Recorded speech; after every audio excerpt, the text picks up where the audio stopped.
Question number 5 এর ক্ষেত্রে খেয়াল করো যে আগের অঙ্কটার সঙ্গে এটার ছোট্ট একটা পার্থক্য আছে। কি পার্থক্য? যে আগের অঙ্কগুলোতে ছিল ডিরেক্ট লন, আর এই অঙ্কতে লন না থেকে লগ বেস 2 উল্লেখ করা আছে। তাহলে এই অঙ্কটা আমরা একইভাবেই শুরু করব। Log 2 based X plus 5 minus না, এই জিনিসটা এই পাশে চলে আসলে প্লাস হয়ে যাবে, log 2 based X equals to 5। তাহলে পরের লাইনটা আমরা লিখতে পারি log 2 based log A plus log B equals to log A B. So log 2 based X plus 5 into X equals to 5।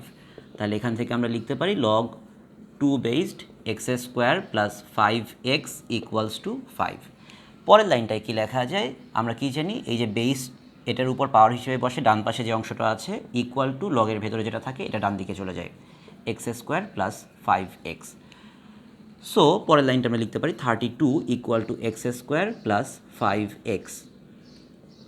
পরের লাইনটা লেখা যায় x square plus 5x minus 32 equals to 0।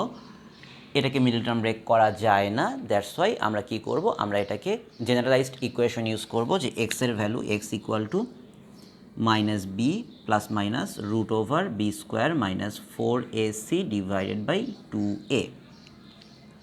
এখন একটা জিনিস খেয়াল করো, এখানে আমরা যদি ax square plus bx plus C equals to 0 এই ইকুয়েশনটাকে যদি আমি এই শেপে চিন্তা করি, তাহলে আমার x এর ভ্যালু চলে আসে মাইনাস বি এর ভ্যালু এখানে 5 plus minus root over B square, B এর ভ্যালু যেহেতু 5 বি স্কোয়ার করলে 25 মাইনাস 4 ইন্টু এ এক্স স্কোয়ারের কোএফিসিয়েন্ট যেটা কিনা 1 ইন্টু সি হচ্ছে কনস্ট্যান্ট টার্মটা যার value minus 32 divided by 2a।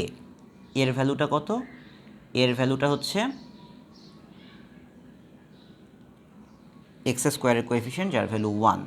এখন তার মানে আমি পরের লাইনটায় লিখতে পারি যে x equal to minus 5 plus minus root over 25 মাইনাসে প্লাস এটা মাল্টিপ্লাই করলে 128 হয়। সো দুটো অ্যাড করে দিলে 153 ডিভাইডেড বাই 2a, 2 ইন্টু 1 মানে 2।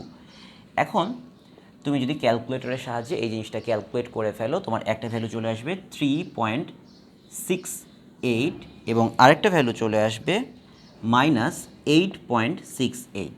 তো এখানে একটা কথা আছে যে লগের ভিতরে কখনো নেগেটিভ ইনপুট দেওয়া সম্ভব না। সো এক্সের ভ্যালুটা কখনোই নেগেটিভ গ্রহণযোগ্য হবে না। তাহলে মাইনাস 8.68 এই ভ্যালুটা অ্যাকসেপ্টেবল না, নট অ্যাকসেপ্টেবল।